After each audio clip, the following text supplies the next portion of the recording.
Batayan ng pananaliksik, ang kawalan ng patnubay ng magulang sa kanyang mga anak ay malalim na epekto sa kanilang mga anak.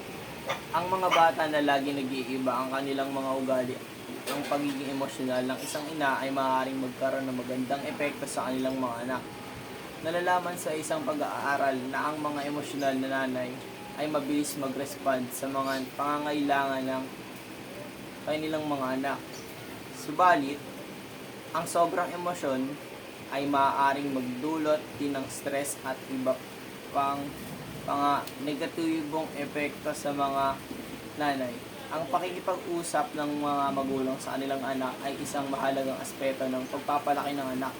Ang mga bata ay madalas makipag-usap sa kanilang magulang ay magkaroon ng mas malalim na kaalaman at kasanayan sa komunikasyon na mahalaga sa kanilang paglaki at tagumpay sa buhay. Ang kawalan ng patnubay ng magulang ay maaaring magdulot ng malaking epekto sa pag-aaral ng mga mag-aaral, lalo na sa mga nasa 11 baitang Humes Strand mula sa Muntinlupa Cosmopolitan School, ang patnubay at suporta.